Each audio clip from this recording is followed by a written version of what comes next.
여러분, 사람이 평범하고 평안할 때는 보이지 않았던 것들이 고난이 시작되고 성공을 경험할 때 내 안에 드러나게 되는 경우가 많이 있습니다. 마치 물이 가만히 있을 때 그 안에 가라앉은 것이 보이지 않다가 흔들리기 시작하면 그 안에 가라앉았던 것이 무엇인가 드러나고 나타나듯이, 여러분, 우리가 평범할 때는 보이지 않던 것들이 고난의 순간을 맞이하거나 때로는 큰 성공을 거두었을 때 내가 어떤 사람인지, 내 안에 어떤 것이 있는지, 내가 무엇을 위해 진짜 살아가고 있었는지, 특별히 믿음의 사람들에게는 내가 가진 믿음이 진짜 무엇인지를 보게 되는 경우가 있습니다.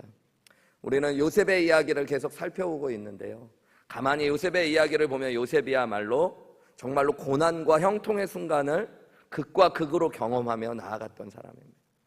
근데 삶은 정말로 끊임없이 흔들리는데 요셉의 이야기를 전체로 읽어보면 여러분, 요셉은 흔들리지 않는 사람, 하나님 앞에서도 그의 감정적으로도 그의 마음으로도 흔들리지 않으면서 그가 진짜 얼마만큼 성숙한 사람인지, 그리고 어떤 믿음으로 하나님 앞에 서 있는지를 보여주는 사람입니다.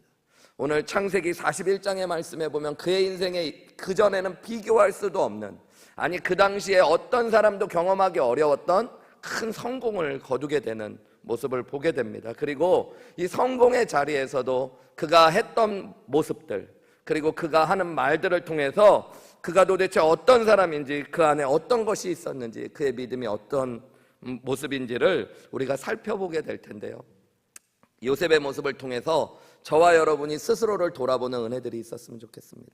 그리고 요셉이 이런 성공의 자리에서도, 또한 가장 어려운 고난의 자리에서도 어떻게 흔들리지 않고 하나님 앞에 서 있을 수 있었는지 함께 생각해보는 귀한 시간이 되기를 원합니다. 오늘 우리가 함께 읽었지만 1절 말씀은 이렇게 시작됩니다. 여러분, 만 2년 후에라는 거예요.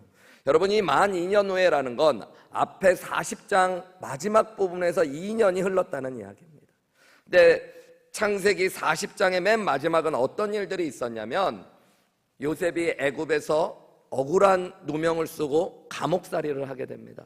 그리고 그곳에서 왕을 섬겼던 술 맡은 관원장과 떡 맡은 관원장, 가장 최고위급에 있는 관직자들을 만나게 되어지죠. 그리고 그들이 꾼 꿈을 요셉이 해석해 주게 됩니다. 그리고 술 맡은 관원장은 요셉이 해석해 준 대로 복직을 하게 되어져요. 그때 요셉은 이 술 맡은 관원장에게 자신을 좀 부탁했습니다. 내가 너무 억울한 일로 이곳에 들어와 있는데 당신이 복직을 해서 다시 고위 관리가 된다면 나를 기억해서 나를 이곳에서 좀 건져내 주십시오라고 얘기했었어요. 그런데 꿈이 해석한 대로 다 이루어지고 술 맡은 관원장은 복직이 되었는데 40장 23절 맨 마지막 절 말씀은 이렇게 기록하고 있어요. 술 맡은 관원장이 요셉을 기억하지 못하고 그를 잊었더라. 그리고 만 2년이 지나갔다는 얘기예요. 여러분, 그러니까 이 만 2년의 시간은 요셉에게 어떤 시간이에요? 잊혀짐의 시간입니다. 기대했던 일들이 무너지는 시간. 요셉에게 한 줄기 빛과 같은 희망이었겠죠. 술 맡은 관원장이 나가서 복직을 하고 나면 그가 나를 꺼내줄 거야. 그럼 내가 나가서 내 억울한 일을 풀고 일상의 삶을 살아갈 수 있을 거라고 생각했던 요셉에게 보였던 유일한 희망, 한 줄기 빛과 같은 일들이 사라져버린 것을 의미하는 겁니다. 잊었더라는 것, 여러분, 이거 참 고통스러운 겁니다. 그냥 고난의 시간도 어려운데 내 자신의 존재가 없어지는 것 같고 사람들이 나를 다 잊어버린 것 같은 것들. 여러분, 믿음의 사람들도 이런 시간을 지날 때가 있습니다. 고통의 시간 자체도 힘든데 사람들에게 기대했던 것이 무너지고 모두에게 잊혀진 것 같고, 특별히 믿음의 사람들은 모두에게 잊혀진 것 같을 때 자연스럽게 누구도 나를 잊은 것 같이 느껴져요? 하나님이 나를 잊은 거죠. 요셉에게 이 이야기는 단순히 술 맡은 관원장이 나를 잊은 것에만 국한되는 것이 아니라 하나님도 나를 잊으신 것이 아닐까라고 생각할 만큼 어렵고 괴롭고 힘든 시간이었을 겁니다. 그런데 성경에 보면 여러분, 요셉은 좌절하지 않았습니다. 낙심하지 않았고 원망하지 않았습니다. 하루하루 자기에게 주어진 일을 감옥에서 성실하게 해나갔다는 것들을 알게 됩니다. 어떻게 그럴 수 있었을까요? 여러분, 요셉에게는 하나님을 향한 믿음이 있었던 거예요. 그게 무엇이었냐면, 사람은 나를 잊을지라도 하나님은 절대 나를 잊지 않으신다는 겁니다. 여러분 이것을 믿으실 수 있어야 됩니다. 여러분 하나님이 여러분을 절대 잊지 않으십니다. 이사야서 49장 14절에서 15절 우리 한번 같이 읽어볼까요? 시작. 오직 시온에 이르기를 여호와께서 나를 버리시며 주께서 나를 잊으셨다 하였거니와 여인이 어찌 그 젖 먹는 자식을 잊겠으며 자기 태에서 난 아들을 긍휼히 여기지 않겠느냐. 그들은 혹시 잊을지라도 나는 너를 절대 잊지 아니할 거야. 하나님 말씀하셨어요. 시온이 이스라엘 백성들이 때로는 하나님이 나를 잊었어, 하나님이 나를 버리셨어, 이런 상황이 올 수 있다는 겁니다. 그런데 하나님 말씀하셔요. 여인이 젖 먹는 자식을 잊을 수 없는 것처럼, 아니 그들이 혹 잊는다고 하여도 나는 너희를 절대 잊지 않겠다고. 여러분 이게 하나님의 말씀이고 하나님의 말씀이 진리인 줄 믿으시기 바랍니다. 여러분 우리의 감정으로는 하나님이 나를 잊은 것처럼 느껴질 수 있는 순간이 있습니다. 그런데 여러분 그 순간에도 내 감정과 상관없이 변하지 않는 진리가 있고 사실이 있습니다. 그것은 무엇이냐면 하나님은 나를 절대 잊지 않으신다는 겁니다. 하나님은 우리를 긍휼히 여기지 않는 분이 아니라는 것입니다. F.B. 마이어라는 유명한 미국의 목사님이 이런 유명한 말씀을 많이 하셨어요. 3F에서 우리가 무엇을 제일 앞에 두고 따라가야 되는지를 잘 생각하는 게 믿음에 많은 영향을 주는데 3F가 뭐냐면요, feeling, faith, 그리고 fact라는 겁니다. 여러분 fact는 진리이신 하나님의 말씀을 의미해요. 그런데 우리의 믿음이 여러분 하나님의 진리인 말씀을 따라가면 감정은 그 뒤에 우리를 따라온다는 거예요. 그런데 우리가 우리의 감정을 따라서 믿음을 따라가게 되면 여러분 우리의 사실조차도, 우리가 믿는 믿음조차도, 말씀조차도 왔다 갔다 하게 되어진다. 왜냐하면 우리의 감정이 왔다 갔다 하기 때문입니다. 여러분 사람의 마음이라는 게 참 이상합니다. 아침에는 참 괜찮았는데 조금 지나면 왜 그런지 모르게 우울해질 때가 있고, 내가 누군가를 되게 좋아하다가 어느 순간에 그 사람이 미워지기도 하는 게 우리의 마음입니다. 남자들은 가만히 보면 좀 단순한 면이 있는 것 같아요. 누가 그러시더라고요. 목사님 남편이 어떨 때는 화내고 짜증내고 어떨 때는 뭐 기분이 좋고 왜 그런지 모르겠다고 얘기하시는 분한테 제가 해드린 얘기가 있어요. 다 맞는 건 아닌데 제가 아는 한 남자들은 대부분 배고플 때 그런다고. 가만히 생각해 보셔서 배고픈 것 같으면 먹이면 기분이 좋아질 확률이 많다고. 남자들은 좀 단순한 면이 있거든요.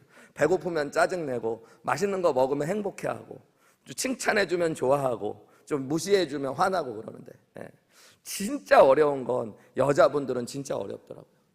어떨 때는 배가 불러도 화내고 배가 고파도 화내고 배가 고프냐고 물어봐도 화내고 그럴 때가 있어요. 근데 여러분 사람의 마음이라는 건 정말 왔다 갔다 하는 거예요. 근데 우리가 신앙을 자꾸만 내 감정을 따라서 가게 하는 경우가 있습니다.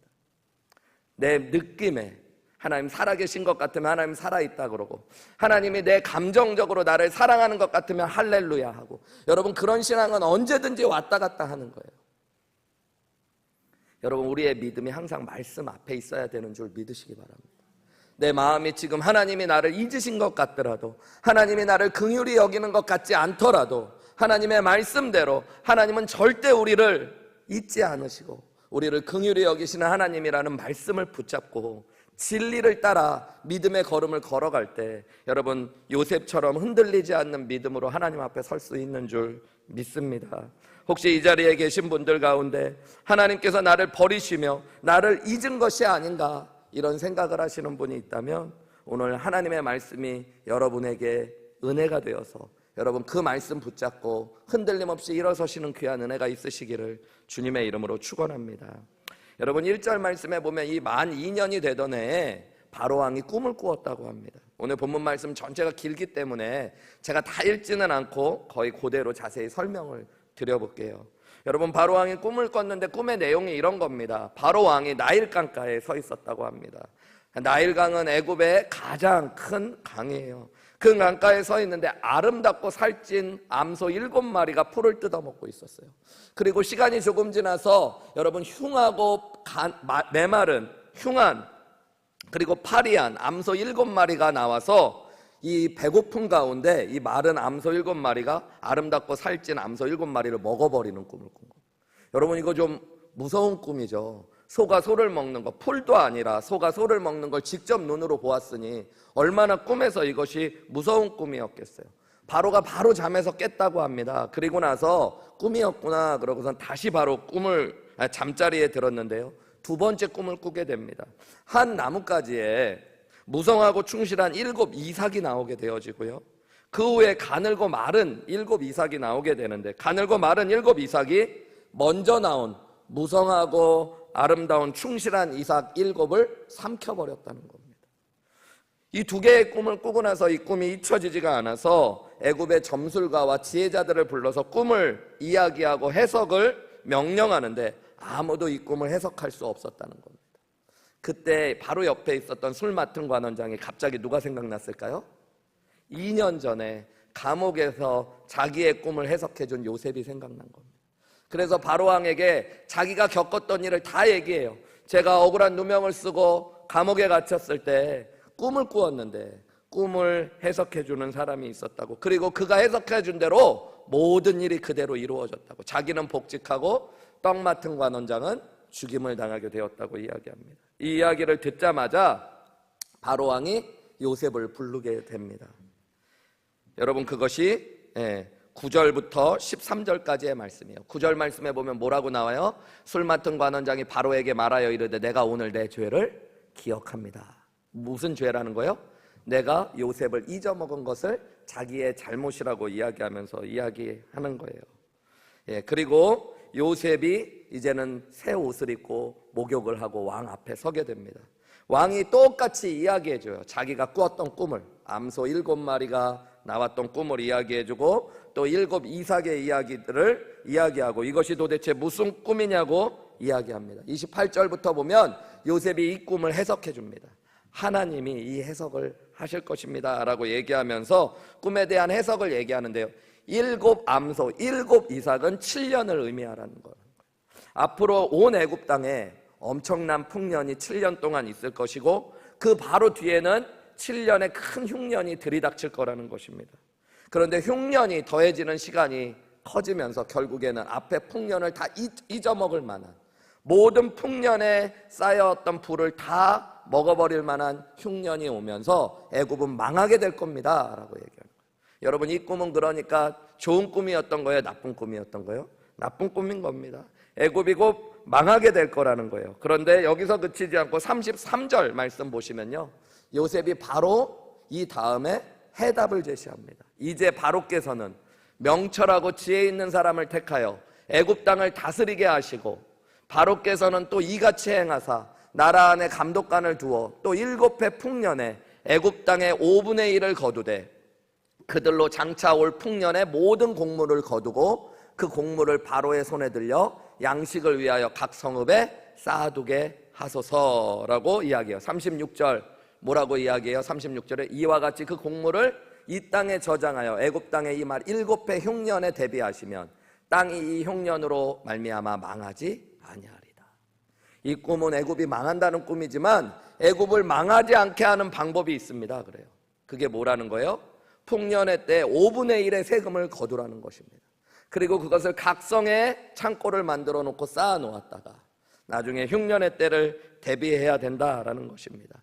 이 일을 위해서 지혜로운 전문 경영인 총리를 세우고 각 도시의 감독관들을 세워야 된다라고 이야기하는 것입니다. 여러분, 요셉은 그냥 꿈의 해석만을 한 것이 아니라 그에 대한 대비책까지도 너무너무 잘 알고 있었어요. 애굽의 10대의 노예로 끌려와서 노예로 살다 감옥에 갇힌 그가 어떻게 이런 지혜로움이 있었을까요? 우리가 가만히 보면 요셉은 노예의 시간과 감옥의 시간을 헛되게 보내지 않았습니다. 그죠? 노예의 생활을 하면서도 여러분, 그가 최선을 다해서 성실하게 살면서 보디발이라는 당대의 시위대장, 아주 높은 사람의 집에 뭐가 되었어요? 총무가 됐었잖아요. 총무가 하는 일이 뭐예요? 집안에 있는 일들을 잘 관리하는 거잖아요. 재산을 좋을 때 그 물건들을 관리해가지고 어려울 때 쓰는 법들을 그가 배워갔는지도 모릅니다. 여러분, 감옥의 시간도 요셉은 헛되이 보내지 않았었어요. 감옥에서도 그가 무엇을 했었어요? 간수장이 감옥에 있는 모든 일들을 그에게 맡겼다고 이야기했어요. 그래서 그는 학교를 다닌 것이 아니지만 하나님과 함께하고 동행하면서 하루하루를 감옥에서든 노예의 삶에서든 최선을 다하며 살아갔을 때 하나님께서 주시는 지혜가 그 안에 충만하게 있었다는 것. 여러분, 결국 문제를 잘 파악하는 것도 중요하지만 진짜 지혜는 해답을 제시할 줄 아는 겁니다. 오늘날 교회도 세상에도 여러분, 문제를 이야기하는 사람들은 너무너무 많이 있어요. 이게 문제야. 대한민국은 이게 문제야. 우리 교회는 이게 문제야. 우리 가정은 이게 문제야. 부부간에도 이야기할 때 당신은 이게 문제야. 여러분, 그렇게 이야기하는 것 나름은 지혜가 있는 것일지 모르겠지만 진짜 참된 지혜는 여러분 문제에 대한 해답을 제시할 수 있어요. 여러분, 근데 해답을 제시하는 게 쉬워요? 어려워요? 결코 쉽지 않습니다. 요셉이 어떻게 이렇게 바로 해답을 제시할 수 있었을까요? 하나님께서 주시는 지혜가 그에게 있었기 때문입니다. 여러분, 진정한 해답은 하나님께 있는 줄 믿으시기 바랍니다. 여러분, 우리 인생에 그래서 진짜 지혜로움은 뭐냐면 하나님께 묻는 거예요. 그리고 하나님의 답을 얻어가는 것이 여러분 지혜인 줄 믿으시기 바랍니다. 우리 인생의 많은 문제가 어디에서부터 시작될까요? 묻지 않는 데서 시작되는 거예요. 저는 요즘에 말씀의 삶 성경 공부 가르치면서 창세기 다시 이렇게 읽는 가운데 있는데 그런 생각이 들더라고요. 하와가 뱀의 유혹을 받아서 선악과를 따먹은 그 자체도 문제인데 그냥 하와가 했던 문제 가운데 하나가 하나님께 묻지 않은 거 아닐까? 여러분, 그냥 좀 어리석어 보이긴 하지만 넌 이런 것까지 묻냐라고 뱀이 이야기했을지 모르겠지만 뱀이 유혹할 때 하나님께 물었으면 하나님 이거 먹어요 말아요? 그럼 하나님이 너무 분명하게 얘기해 주셨겠죠. 내가 말씀을 잘 몰라요. 뱀이 막 야, 하나님이 이 동산나무에 있는 모든 실과를 정말 먹지 말라고 그랬냐? 이렇게 말씀을 거짓말하면서 왜곡할 때 하와가 뭐라 그래? 아니, 동산에 있는 모든 나무의 실과를 먹을 수는 있지만 동산 중앙에 있는 나무의 실과는 먹지도 말고 만지지도 말라고. 하나님이 주신 말씀조차도 잘 모르고 있었거든요.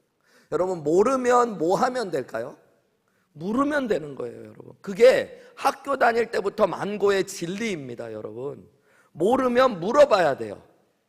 그런데 여러분, 모르는데 내가 묻지 않아서 여기 다 앉아 계신 거예요. 대부분.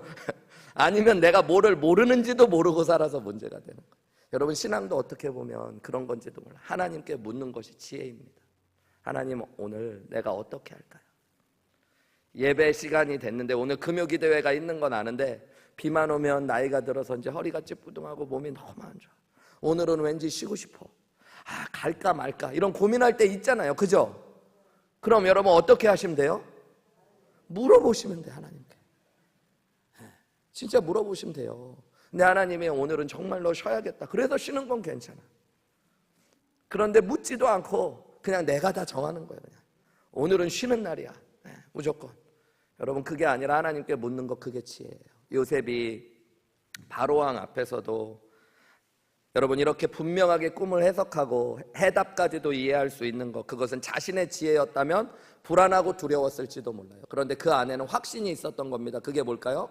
하나님께서 해답을 주신다는 것이에요. 그래서 여러분, 창세기 41장에도 보면 요셉이 끊임없이 했던 이야기가 있어요. 오늘 본문의 말씀 보시면 16절 말씀이에요. 바로왕이 꿈을 이야기해 주려고 할 때 16절에 이렇게 이야기하죠. 요셉이 바로에게 대답하여 이르되 내가 아니라 하나님께서 바로에게 편안한 대답을 하시리이다 라고 이야기해요. 25절에도 이렇게 이야기합니다. 요셉이 바로에게 아뢰되 바로의 꿈은 하나라 하나님이 그가 하실 일을 바로에게 보이시는 것이다. 여러분, 요셉이 이렇게 확신할 수 있었던 건 뭐예요? 그는 하나님께 묻고 하나님께서 답을 주신다는 확신이 있었기 때문입니다. 여러분, 우리의 인생에 저는 하나님 앞에서 우리가 조금 겸손하시고 하나님께 많이 물으실 수 있는 은혜가 있으시기를 주님의 이름으로 축원합니다. 그리고 하나님이 주시는 답이 최선임을 믿을 수 있는 은혜도 있으시기를 주님의 이름으로 축원합니다. 여러분, 이렇게 대비책을 이야기했을 때 바로와 신하들이 너무너무 놀래요. 거침없이 꿈을 해석하고 해답을 이야기하는 애굽의 노예 출신의 감옥에서 나온 사람. 여러분, 이것이 얼마나 놀라운 일이겠어요. 그죠? 그래서 너무너무 놀라면서 바로가 신하들에게 이렇게 이야기합니다. 우리가 어디 가서 이렇게 하나님의 영에 감동된 사람을 찾을 수 있겠느냐. 그러면서 요셉을 바로 그 자리에서 애굽 전역의 총리로 세우게 되어집니다.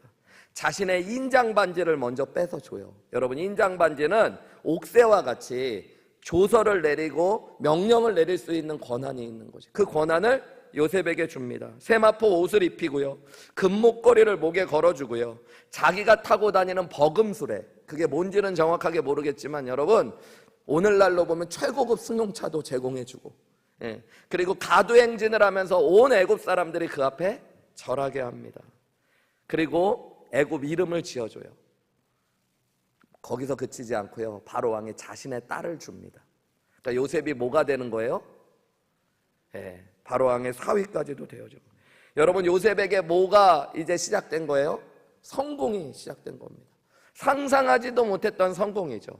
10대의 나이에 형제들에게 팔려서 애굽의 노예로 팔려왔던 요셉, 억울한 일을 겪으면서 누명을 쓰고 감옥에 갇혀 있었던 그가 당대의 가장 큰 나라의 총리가 되어지는 것이에요. 그런데 여러분, 요셉은 이 성공의 때에 뭐를 했을까요? 성공하자마자 뭐를 하느냐가 참 중요하잖아요. 그죠? 여러분이 만약에 갑자기 미국의 대통령이 딱 되었다. 그리고 대통령이 된 첫날 여러분은 무엇을 하실래요? 여러분, 만약에 요셉은 이 성공을 거둔 총리가 된 날 처음 무엇을 했을까요?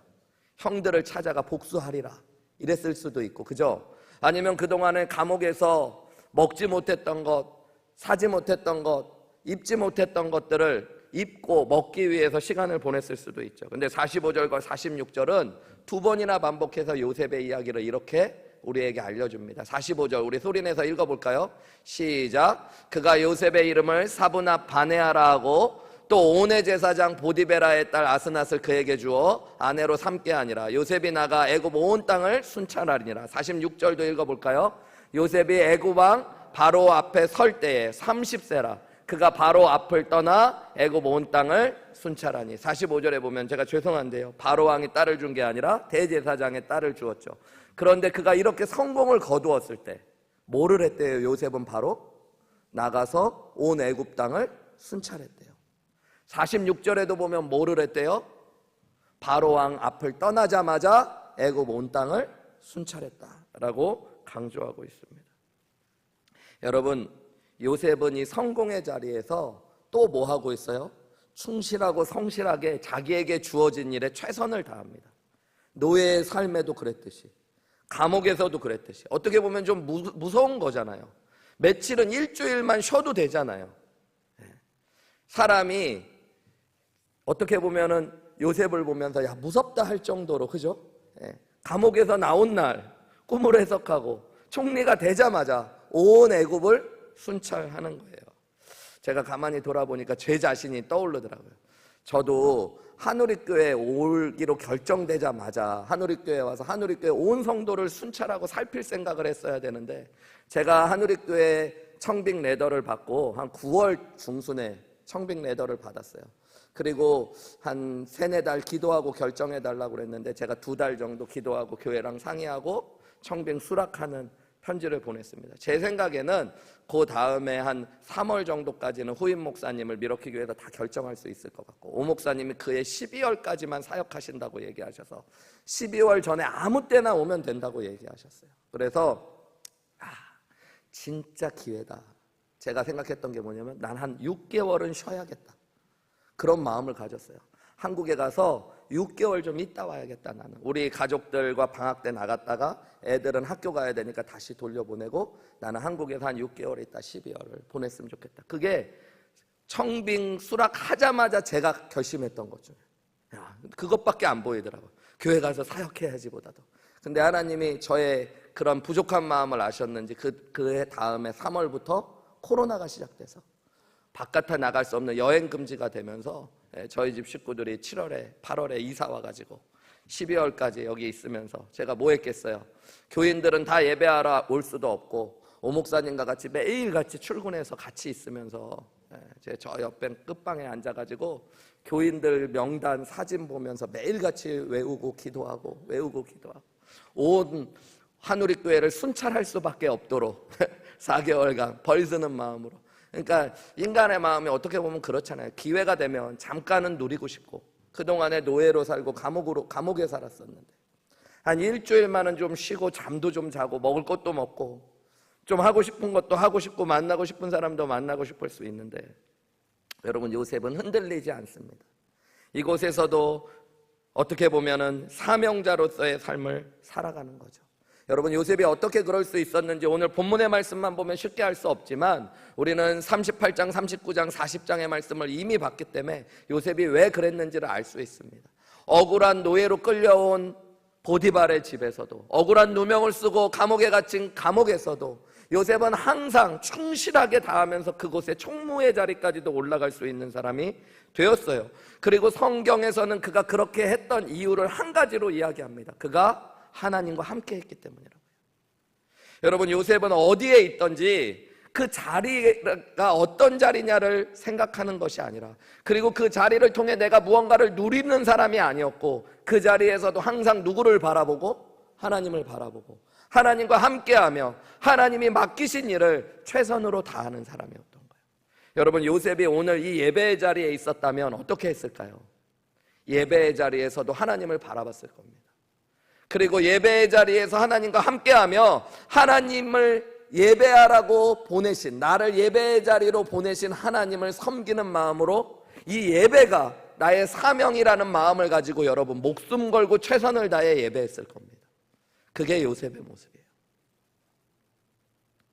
여러분 결국 요셉의 인생에서 우리가 알 수 있는 것, 어떻게 보면 지금 요셉은 성공이라는 고난을 지나가고 있다고 어떤 기독교 작가가 이야기했어요. 성공이 왜 고난일까요? 여러분 믿음의 눈으로 보면 성공의 순간이 믿음에서 더 위험한 순간입니다. 성공의 순간, 여러분 고난의 순간에는 하나님을 찾던 사람들이 성공하면 하나님을 잊어버릴 때가 얼마나 많은지 모릅니다. 고난이 있을 때는 착하고 성실했던 사람이 성공의 때가 되면 나태하고 게을러지는 경우가 얼마나 많은지 모릅니다. 그런데 여러분 요셉은 똑같은 모습으로 하나님과 동행하며 자신에게 주어진 일을 최선을 다해서 감당하고 있는 거예요. 본문의 말씀 전체에도 보면 이미 우리가 읽었지만 16절 말씀에도 그는 바로왕 앞에서 하나님께서 편안한 대답을 하실 거라고 이야기하며 하나님을 이야기하죠. 25절에도 하나님께서 이 일들을 이루실 거라고 확신합니다. 그를 보면서 38절 말씀에 보면 바로왕과 바로왕의 신하들이 뭐라 그래요? 이와 같이 하나님의 영에 감동된 사람을 우리가 어찌 찾을 수 있어요. 여러분 요셉을 보면서 사람들이 누구를 보는 거예요? 하나님을 봐요. 요셉은 하나님과 진심으로 하나 되는 사람이었던 거죠. 여러분 우리가 오늘 요셉의 이야기를 통해 꼭 기억하셔야 될 게 있어요. 성공의 자리에서 여러분 절대 하나님을 잊지 마십시오. 평안한 때가 있을 때, 그리고 내가 무언가 성공의 때를 경험하고 혹은 고난을 다 지나갔을 때 여러분 잊어서는 안 되는 것이 있어요. 그가 누굴까요? 하나님이시라는 것입니다. 미국의 대표적인 흑인 작가 알렉스 헤일리라는 분이 계십니다. 이분이 대학교 2학년 때 학교를 중퇴하고 아버지의 권유로 미 해군에 입대합니다. 20년간 미국 해안경비대에서 직업군인으로 근무하다가 틈틈이 꿈을 갖고요, 수많은 문학서적을 읽고 일기를 쓰면서 작가의 꿈을 키웁니다. 그가 제대하기 전에 그리고 제대하자마자 많은 곳에 자신의 글을 썼는데 아무도 받아주는 사람이 없었어요. 1900년대 초중반에 흑인이라는 이유로 그의 글을 읽으려고도 하지 않았고 그의 실력도 여전히 부족했습니다. 그러다가 그가 리더스 다이제스트의 저널리스트로 입문하여서요, 나중에는 선임 편집자가 되어집니다. 어느 날 어머니가 들려준 이야기가 생각이 나서 자신의 조상들을 찾고 싶은 생각이 들어요. 그래서 서부 아프리카의 감비아에 가서 자신들의 뿌리를 찾습니다. 그리고 자신의 7대 조상인 쿤타킨테라는 분이 서부 아프리카 감비아에서 미국의 노예로 끌려와 죽고 싶어도 죽지 못하는 고통을 견디며 자유를 쟁취하고 가문을 이루어갔다는 걸 알게 됩니다. 그리고 그가 상상의 나래를 펼쳐서 그의 7대 조상인 쿤타킨테의 이야기를 소설로 적게 되어져요.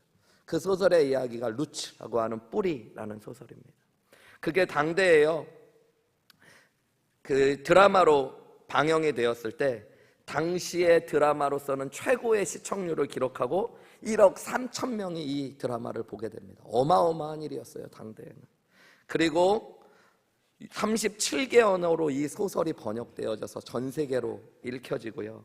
1977년도에는 이 소설로 퓰리처상을 받게 되어집니다. 흑인으로서는, 아니 미국인으로도 작가로도 상상할 수도 없는 최고의 성공을 거둔 사람이 바로 알렉스 헤일리입니다. 근데 이분이 항상 자기의 사무실에 걸어놓았던 사진이 하나 있다고 합니다. 그게 뭐냐면요, 거북이 하나가 담장 막대기 위에 이렇게 올려져 있는 거예요. 이거는 그의 이야기를 보여줄 때마다 나오는 그림이고요. 실제 그 사진은 이런 겁니다. 그 뒤에 보면 이런 사진이 항상 그의 서재에 걸려 있는 거예요. 담장 높은 기둥 위에 거북이가 올려져 있는 사진. 어느 날 친구가 그에게 왜 그런 사진을 도대체 맨날 걸어놓고 있냐고 물어봤을 때 그는 그때마다 이렇게 대답해 주었다고 합니다. 이 사진은 내게 매우 소중한 것을 깨우쳐 주는 것이네. 거북이는 걸음도 느리고 높은 곳에 절대 올라가지 못하기 때문에 지금 담장 꼭대기에 거북이가 올라가 있다는 건 절대 혼자서는 올라갈 수 없었다는 것을 의미하지. 분명 누군가 도와주었기 때문에, 누군가 그곳에 그를 올려주었기 때문에 그 거북이가 올라가 있는 것이라네. 나 역시 거북이처럼 느리고 부족한데 내가 어떻게 이 자리에 올 수 있었겠나. 그것은 오로지 하나님께서 나를 도와주시고 이 자리에 올려주셨기 때문이라는 것. 여러분, 그것을 잊지 않아요. 여러분이 미국에 와서 수십 년 또 몇 년의 시간을 지내며 그래도 이만큼 자리 잡은 거, 여러분, 우리가 잘나서 아닌 줄 믿으셔야 됩니다. 하나님이 우리를 올려주신 거예요. 여러분, 그래서 뭐 하셔야 돼요? 하나님을 잊지 마셔야 됩니다. 알렉스 헤일리는 자신이 대단한 사람이라고 생각하지 않고 항상 교만에 빠지지 않도록 경계하며 오직 하나님의 은혜를 이것을 볼 때마다 감사했다고 그래요. 여러분, 우리가 살아가면서 때로는 예기치 못한 성공을 맛볼 때가 있습니다. 내가 생각지도 못한 좋은 자리에 앉아 있을 때가 있습니다. 우리의 마음이 교만하면 그곳에서도 여러분, 우리는 만족하지 못해요. 근데 가만히 보면 내가 있는 이 자리에 하나님의 은혜가 얼마나 충만하게 있는지 모릅니다. 신명기 8장 12절에서 14절에 보면 하나님께서 이스라엘 백성들에게 말씀하셨어요. 네가 나중에 먹어서 배부를 때가 오고 아름다운 집을 짓고 거주하게 되며 또 내 소와 양이 번성하며 내 은금이 증식되며 내 소유가 다 풍부하게 될 때에 내 마음이 교만하여 내 하나님 여호와를 잊어버릴까 염려하노라. 누가 염려하신대요? 하나님 염려하신대요. 그러면서 쭉 말씀하시고 18절 말씀 우리 같이 읽어볼까요? 시작. 내 하나님 여호와를 기억하라. 그가 내게 재물 얻을 능력을 주셨음이라. 이같이 하시면 내 조상에게 맹세하신 언약을 오늘과 같이 이루려 하시. 하나님께서 우리 조상들과 맺으신 언약 때문에 너희를 축복하신 거 잊지 말라는 거예요, 여러분. 하나님이 예수 그리스도 때문에 여러분 우리를 축복하시고 사랑해 주셨다는 거 잊으시면 안 됩니다, 여러분. 우리가 어떤 지위, 어떤 자리에 앉느냐보다 여러분, 그래서 하나님과 어떤 관계에 있느냐가 진짜로 중요한 것입니다. 여러분, 하나님이 요셉을 보실 때 어땠을까 생각해 봤어요. 여러분, 요셉이라는 사람, 억울한 형들에게 그런 미움을 받고 노예로 끌려갔을 때 여러분, 어지간하면 원망하고 불평하고 낙심해야 되잖아요. 그런데도 하나님 바라보면서 하나님과 동행하면서 그곳에서 주어진 일에 최선을 다합니다. 억울한 누명을 쓰고 감옥에 갔을 때 그 정도가 되면 낙심하고 원망해야 되잖아요. 그런데도 여러분, 하나님 바라보며 하나님과 동행하며 최선을 다해 주어진 삶을 삽니다. 성공의 자리를 맛보아요. 여러분, 원래 성공을 알던 사람도 아니고 그 고생 끝에 성공을 하면 사람이 좀 변하고 흔들릴 만도 한데 그 성공의 자리에서도 하나님 잊지 않고 하나님 바라보면서 최선을 다해서 하나님께서 맡기신 일을 하나님과 동행하면서 하는 겁니다. 여러분, 그는 성공을 위해 산 사람도 아니고 자신의 평안을 위해 산 사람도 아니고 하나님과 함께하며 살아가기를 원했던 사람이고 하나님이 맡기신 일을 온전히 이루기 위해 살아갔던 사람이라는 것들을 그의 삶을 통해 증명하고 있는 것이죠. 여러분, 저는 저와 여러분들이 그런 삶으로 하나님 앞에 서기를 간절히 소망합니다. 흔들리지 않고 항상 주님을 바라보며 주님과 함께하며 주님이 맡기신 일이라고 생각하며 오늘 주어진 내일에 최선을 다해 주님을 섬기듯 최선을 다할 수 있는 사람들. 50절과 52절 말씀해 보시면요, 여러분, 이제 흉년이 바로 들기 전에 풍년이 막 진행될 때 요셉에게 두 아들이 태어납니다. 성경은 그것을 기록하고 있어요. 그리고 이 두 아들은 다 오네 제사장 보디베라의 딸 아스나색에서 낳은 아들들인데요, 51절 52절에 보면 그 아들들의 이름을 이렇게 기록해요. 요셉이 그의 장남의 이름을 므낫세라 하였으니 하나님이 내게 내 모든 고난과 내 아버지의 온 집을 잊어버리게 하셨다 함이요. 52절에 보시면요, 차남의 이름을 에브라임이라 하였으니 하나님이 나를 내가 수고한 땅에서 번성하게 하셨다. 여러분, 므낫세와 에브라임이라고 이름을 줘요. 시간이 한참 7년 가까이 지나간 거예요. 또 성공의 자리에서. 그런데 여러분, 이제 아들들이 태어났어요. 그럼 아들이 태어나면 여러분, 보통 아들에게 온 마음이 쏟아질 만도 한데 요셉은 두 아들의 이름을 지으며 뭐라 그래요? 므낫세와 에브라임의 뜻이 뭐예요? 므낫세는 하나님이 고통을 잊게 하셨다. 에브라임은 하나님이 나를 번성하고 축복하게 하셨다. 여러분, 그가 하나님을 절대 잊지 않는 사람이었다. 어디에서나 하나님만 바라보았던 사람, 그리고 하나님의 은혜를 고백하고 하나님과 동행하는 사람. 그래서 상처에 매어지는 사람이 아니에요. 복수하며 살기 위해 원한에 갇힌 사람이 아니라 하나님의 은혜와 축복으로 상처를 능히 이겨냈던 사람이 요셉인 것입니다. 여러분, 오늘 우리의 삶의 자리가 어떤 자리에 있느냐는 중요한 게 아닌지도 모릅니다. 때로는 사방이 막힌 것 같은 감옥 같은 한가운데 있을 수도 있고, 때로는 밑바닥에 떨어진 것처럼 노예의 자리에 있는 것처럼 느껴질 수도 있고, 때로는 요셉이 성공한 것처럼 평안하고 형통한 때를 맞이했다고 느껴지실지도 모릅니다. 근데 여러분, 믿음의 사람들이 해야 될 건 한 가지예요. 하나님을 또 바라보십시오. 그리고 하나님과 동행하며 하나님께 영광 돌리기 위해 주어진 삶을 최선으로 주님을 섬기며 살아내십시오. 여러분, 그것이 축복인 줄 믿습니다. 말씀을 마치면서요, 여러분, 하나님의 임재 연습이라는 책으로 유명한 로렌스 형제의 이야기가 떠오르더라고요. 여러분, 이분의 원래 본명은 니콜라 에르망이라는 이름입니다.